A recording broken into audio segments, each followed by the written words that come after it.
Karoline, we got big news today. Karoline Leavitt, incoming White House press secretary. By the way, Merry Christmas and congratulations on the fantastic. We're not saying we're responsible for it. The big guy made the choice, but we did think it was going to happen.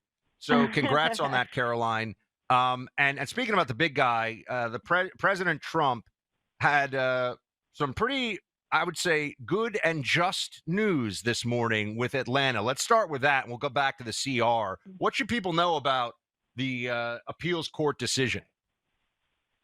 It is a huge win for President Trump and also for our entire country. These witch hunt cases are now dead, and Fani Willis has been disqualified, rightfully so. There were clear violations of ethical standards, potentially breaking of the law by Fani Willis. And so this is a huge win for the president. And it once again proves he has been right all along about these cases that were manufactured by the Democrat Party, supported by the Biden White House and the Biden DOJ, and specifically targeted at him to try to derail his chances of winning the election on November 5th. The ultimate victory came on Election Day because the American people have seen these sham cases for what they are since the very beginning. But it is great news to have it written on paper. This case is over, just like the rest of them. And President Trump is focused on governing and making this country great again now. Karoline, $700,000 roughly that Fani Willis paid her lover, Nathan Wade, to investigate the president. And that is why the Georgia Court of Appeals has said she is not, and nor is anybody else in the district attorney's office, able to prosecute this case. Do you think this case should be investigated now as Fani Willis engaging in criminal behavior? Should there be a next step there in your mind? I will let the president speak on that. I mean, my inclination would be yes. And as President Trump has said repeatedly, if people have broken the laws, then we need to be a country of law and order, and people need to be prosecuted and held accountable for that. And it does appear in this case there was at the very least, massive ethical violations in this case. And certainly the American people deserve justice and accountability. And Fani Willis made it very clear, even when she was on the stand taking questioning earlier in the year about this case, she should not be prosecuting anything or anyone. She has a lot of personal issues that I think disqualify her from being a standard bearer of justice in this country.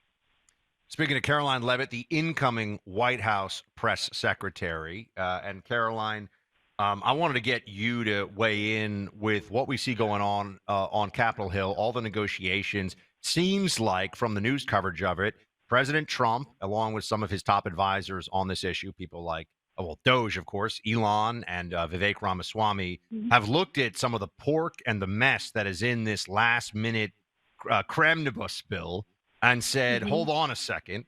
What can you tell us about where you think this is going, the president's view of it, and what we should be prepared for?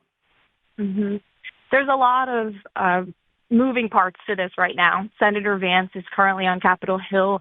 Negotiations are ongoing, so I don't want to get ahead of the president, but I will echo some of the sentiments he shared this morning with members of the media, which is that this CR was a disaster. It was filled with pork.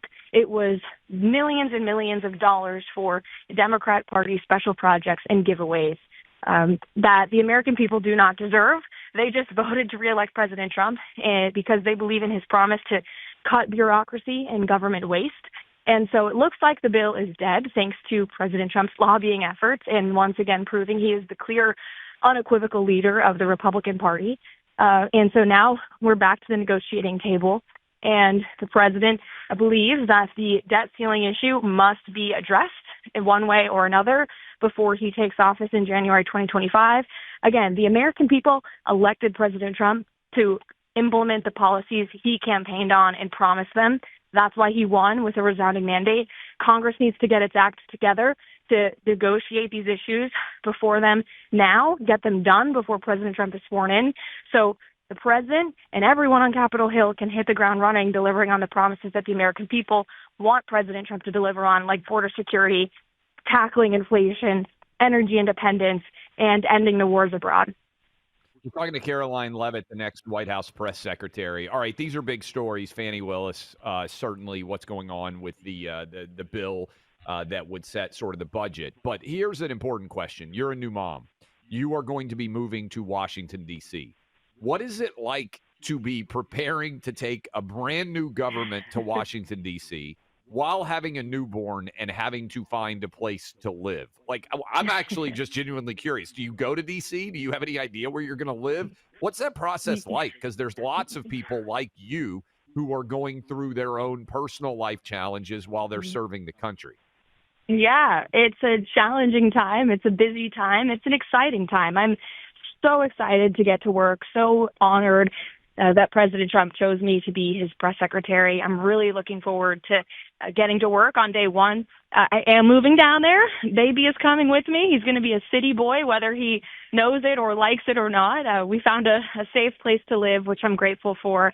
And so it's going to be a new family adventure, and I'm looking forward to it very much. I've gotten some great advice from my predecessors, Kayleigh McEnany and Sarah Sanders, both of whom were working moms in this role, and I will take their words of wisdom with me as I try to navigate this very high-pressure, stressful job with being a first-time mom. But my son is a great boy. He's finally sleeping through the night. He knows mom cannot be up 3 times a night before taking the podium, so he's being a good boy, and he's getting his sleep, so I can too. Let me ask you this. There's been a lot of talk about reorienting or reorganizing the White House press briefing room. How much time has been spent on that, and how much different do you think it might look in terms of the credentialed organizations in terms of who's there? Nobody cares about press transparency and access more than Donald Trump. You saw that this week when he did a nearly 90-minute press conference at Mar-a-Lago taking questions from members of the legacy media. We respect that and honor the tradition of the White House, but we also recognize there are new voices that need to be in that room. And so we're exploring our options to figure out exactly and logistically how we can make that happen. We'll have announcements soon. It's going to be exciting. And I look forward to ensuring that, you know, it's my job to work for the American people and to message President Trump's message to them as effectively as I can. So finding new ways to do that is going to be a lot of fun. And I think the American people are going to like what they see. Incoming White House Press Secretary Karoline Leavitt. Karoline, before we let you go, we gotta ask you. I'm not going to pretend this is a tough one. I was going to say that we're going to ask you a tough one. Favorite Christmas movie, favorite Christmas tradition, or favorite Christmas, drink or food? Oh my gosh! I mean, I could answer all 3 questions. Favorite movie is Home Alone because I'm a '90s kid, so of course. It's such an epic movie. Favorite food? I mean, all of them. Everything we eat this time of year. Are you pro or anti-eggnog? Pro eggnog, absolutely. Okay. Eggnog rocks. Anyone who's anti-eggnog, I don't know. I can't trust people who don't like it. It's great tasty. I hear you. Can't drink too much of it. Just a little taste this time of year is all you need. There we go. Do you have, I know Buck said last question, but I don't know if you know this for sure, Karoline. Buck is having his first baby, he and the lovely Carrie, in April. Oh my gosh. Given that, yes, very exciting. Given that you now have your son sleeping through the night, I've tried to give Buck advice. He has no idea what he's walking into. They're going to have a boy too. What would you tell him you wish you had known that you have learned since you had a newborn? You got to get him in the crib early. It was a mistake I made. I let the kid sleep with me in the bed. He would come on in and snuggle. They tell you not to do that, but I couldn't help it. And finally, I put my foot down, and now he loves his crib, and he's a professional sleeper. And I wish I had done it earlier because I would have saved myself a lot of very long and exhausting days. So that's my advice to you, Buck, but I am here for you. You know how to reach me. You're walking into a very challenging time, but the best time ever. It's so rewarding. It's so fun, and I'm so happy for you. Congrats. This is great. I got the White House press secretary in one breath telling me, congratulations. Get ready for what's coming your way, buddy. Like, okay. Here we go. Get your sleep now. Get your sleep now because you're going to lose it. Merry Christmas, Karoline. Thank you for giving us your insight on what's going on here, and we look forward to talking to you more. And maybe we'll be seeing you in the White House at some point, too, chatting you up a little bit about everything going on. Thanks so much. Would love that. Thanks, guys. Merry Christmas. All right, the big wireless carriers, they're pulling out all the stops this holiday season because you know how they do things. They're trying to be kind of a little sneaky sometimes. They say, oh, we'll give you a great deal on a phone. But yeah, what are you paying in your ironclad monthly contract that they're going to squeeze every dollar out of you possible? That's the game that they play. You don't want to get into that. Go with Pure Talk. No big activation fee, no long-term overpriced contract. Pure Talk gives you just the data you need. Plus, you can get a brand new iPhone 14, which has everything you need, plus unlimited talk, text, 15 gigs of data, and a mobile hotspot for just $50 a month. That's half the price of the big guys, and you get a new iPhone powered by America's most dependable 5G network.